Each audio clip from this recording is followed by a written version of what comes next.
గుంటూరు జిల్లాలో భారీగా నామినేషన్లు దాఖలయ్యాయి. జిల్లాలో టీడీపీ వైసీపీ మధ్య పోటాపోటీ కనిపిస్తోంది. గుంటూరు పార్లమెంటు స్థానానికి వైసీపీ నుంచి కిలారు రోషయ్య, టీడీపీ నుంచి పెమ్మసారి చంద్రశేఖర్ నామినేషన్స్ వేశారు.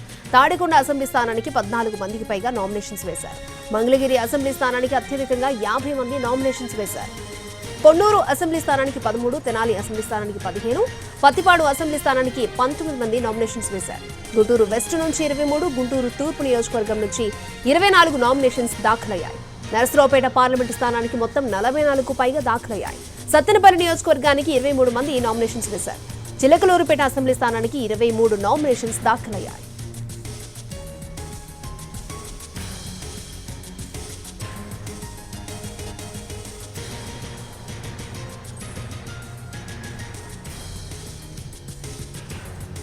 గుంటూరు జిల్లాలో భారీగా నామినేషన్స్ దాఖలయ్యాయి. జిల్లాలో టీడీపీ వైసీపీ మధ్య పోటాపోటీ కనిపిస్తోంది. గుంటూరు పార్లమెంటు స్థానానికి వైసీపీ నుంచి చాలా మంది అభ్యర్థులు నామినేషన్ వేసినట్లుగా తెలుస్తోంది. ఇదే అంశానికి సంబంధించి మరిన్ని అప్డేట్స్ మా ప్రతినిధి కృష్ణ మనకు అందిస్తారు. కృష్ణ,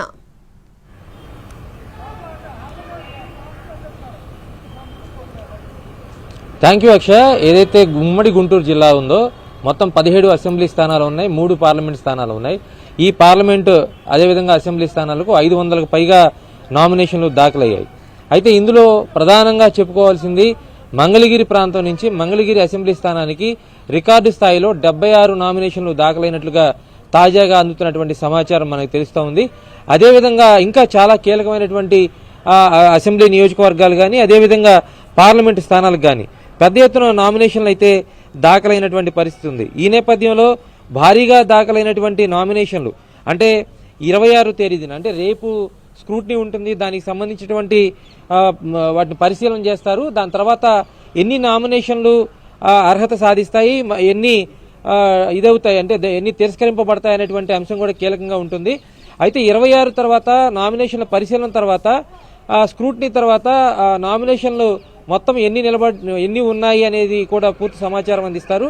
ఆ తర్వాత బుజ్జగింపుల పర్వం అయితే ఖచ్చితంగా ప్రారంభమవుతుంది. ఎందుకంటే ఇప్పుడు కొంతమంది ఇన్సైడ్ వెళ్ళడానికి కొన్ని పాసుల కోసం కానీ అదేవిధంగా పార్టీల తరఫున ఉండేటువంటి అభ్యర్థుల ప్రోద్బలంతో కానీ కొన్ని నామినేషన్లు దాఖలవుతాయి, కొన్ని డమ్మీ నామినేషన్లు కూడా ఉంటాయి. సో ఈ మొత్తం నామినేషన్ల పరిశీలన తర్వాత చాలా వరకు అవి తీసివేయబడతాయి.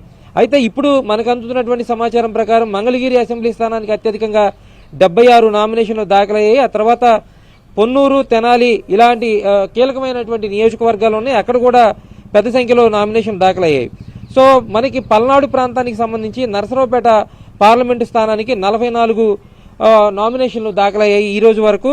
అదేవిధంగా సత్తెనపల్లి నియోజకవర్గానికి 23, చిలకలూరుపేట అసెంబ్లీ స్థానానికి 23 నామినేషన్లు దాఖలయ్యాయి. సో ఈ మొత్తంగా చూసుకుంటే పెద్ద ఎత్తున నమోదైనటువంటి నామినేషన్లు ఇవి ఎంతవరకు నిలబడతాయి, 26 స్క్రూటినీ తర్వాత ఎంతమంది రిజెక్ట్ చేయబడతారు అనేటువంటి కీలక అంశం మరొకటైతే 29 వరకు నామినేషన్లు విత్డ్రా చేసుకునేందుకు ఛాన్స్ ఉంది.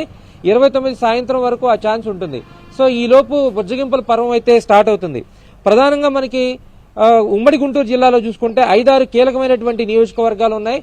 ప్రధానంగా పల్నాడు ప్రాంతంలో ఉన్నటువంటి నరసరావుపేట పార్లమెంట్ స్థానం ఏదైతే ఉందో అది చాలా కీలకంగా అందరి దృష్టిని ఆకర్షిస్తుందని చెప్పవచ్చు. ఎందుకంటే ఇక్కడ నుంచి సిట్టింగ్ ఎంపీ ఎవరైతే ఉన్నారో కృష్ణదేవరాయలు వైసీపీకి గుడ్ బై చెప్పి టీడీపీకి వచ్చారు.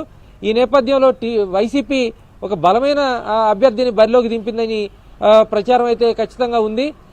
అనిల్ కుమార్ యాదవ్ ఏదైతే బీసీ సామాజిక వర్గానికి చెందినటువంటి నాయకుడు ఉన్నారో ఆయన్ను బరిలోకి దింపడం ద్వారా వైసీపీ వ్యూహాత్మకంగా ఎత్తుగడ వేసిందని చెప్పుకోవచ్చు. ఆ నేపథ్యంలో నరసరావుపేట పార్లమెంటు స్థానానికి అయితే ఖచ్చితంగా కీలకమైనటువంటి పోటీ జరిగే అవకాశం ఉంటుంది. అదేవిధంగా పల్నాడు ప్రాంతానికి సంబంధించి మాచర్ల నియోజకవర్గం ఉంది. మాచర్ల నియోజకవర్గం ఇప్పటికే 4 సార్లు విజయం సాధించినటువంటి పిన్నెల్లి రామకృష్ణారెడ్డి సిట్టింగ్ ఎమ్మెల్యేగా ఉన్నారు. 2024లో మరొకసారి ఆయనే అభ్యర్థిగా పోటీ చేస్తున్నారు. అయితే ఇక్కడ నుంచి జోలకంటి బ్రహ్మారెడ్డి టీడీపీ నుంచి పోటీ చేస్తారు. ఈ ఇద్దరి మధ్య హోరాహోరీ పోరు సాగుతుందనేది జరుగుతున్నటువంటి ప్రచారం. అదేవిధంగా గురజాల ప్రాంతం నుంచి సిట్టింగ్ ఎమ్మెల్యే కాసు మహేష్ రెడ్డి ఉన్నారు. ఆయన ప్రత్యర్థిగా ప్రస్తుతం టీడీపీకి సంబంధించి ఎరపతినేని శ్రీనివాసరావు పోటీ చేస్తా ఉన్నారు. గత ఎన్నికల్లో కూడా వీరిద్దరు పోటీ చేశారు. అయితే ఆ సందర్భంగా 2019లో కాసు మహేష్ రెడ్డి విజయం సాధించారు, ఎరపతినేని ఓటమి పాలయ్యారు. అయితే ఈసారి అక్కడ కూడా ఆసక్తికర పోరు ఉంటుంది. ఇక మరొక కీలక నియోజకవర్గం మంత్రి ప్రాతినిధ్యం వహిస్తున్నటువంటి అంబటి రాంబాబు ప్రాతినిధ్యం వహిస్తున్నటువంటి సత్తెనపల్లి నియోజకవర్గం. ఇక్కడ నుంచి ప్రస్తుతం మంత్రి అంబటి రాంబాబు, అదేవిధంగా మాజీ మంత్రి కన్నా లక్ష్మీనారాయణ తలపడతారు ప్రధాన అభ్యర్థులుగా.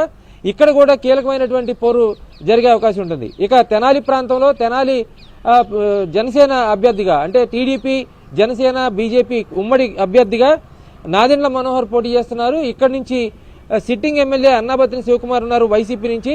వీరిద్దరి మధ్య కూడా ఆసక్తికర పోరైతే సాగుతుంది. ఇక రాష్ట్రంలో అసెంబ్లీ స్థానాల్లో చూసుకుంటే కీలకంగా భావించేటువంటి నియోజకవర్గం, ఆసక్తికర నియోజకవర్గం మంగళగిరి నియోజకవర్గంలో నారా లోకేష్, ఎవరైతే టీడీపీ అధినేత కుమారుడు అదేవిధంగా మాజీ మంత్రి ఉన్నారో ఆయన టీడీపీ నుంచి పోటీ చేస్తా ఉన్నారు. ఈ గత ఎన్నికల్లో ఓటమి చెందినటువంటి నేపథ్యంలో ఆయన సీటు మారతారనేటువంటి అనేక రకాల ప్రచారాలు జరిగాయి. అయితే తిరిగి మంగళగిరి నుంచే లోకేష్ పోటీ చేయడం, అక్కడ లోకేష్ మీద వైసీపీ కీలకంగా బీసీ సామాజిక వర్గానికి సంబంధించినటువంటి మహిళా అభ్యర్థిని బరిలోకి దించింది.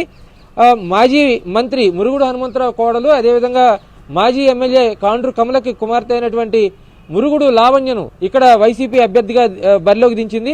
ఇలా అనేకమైనటువంటి కీలక నియోజకవర్గాలు ఉన్నాయి. గతంతో పోల్చుకుంటే ఈసారి ప్రధానంగా ప్రత్యేక విధానంగా చెప్పుకునేది ఏంటంటే ఇక్కడ 3 జిల్లాలు ఏర్పడ్డాయి. ప్రధానంగా పల్నాడు జిల్లా, గుంటూరు, అదేవిధంగా బాపట్ల. ఈ 3 స్థానాల్లో జిల్లా హెడ్ క్వార్టర్లో గెలిచి తీరాలనేటువంటి పట్టుదలతో ప్రధానమైనటువంటి రాజకీయ పార్టీలు ఎత్తుగడ వేస్తూ ఉంటాయి.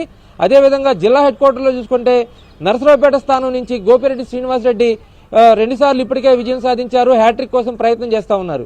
అదేవిధంగా అక్కడ టీడీపీ అభ్యర్థిగా అరవింద్ బాబు, చదలవాడ అరవింద్ బాబు అక్కడ టీడీపీ అభ్యర్థిగా పోటీ చేస్తున్నారు. వీరిద్దరి మధ్య కూడా ఆసక్తికర పోరు సాగుతుంది. అదేవిధంగా గుంటూరు జిల్లా కేంద్రంలో, గుంటూరు వెస్ట్ నియోజకవర్గంలో మంత్రి విడుదల రజనీ పోటీ చేస్తున్నారు.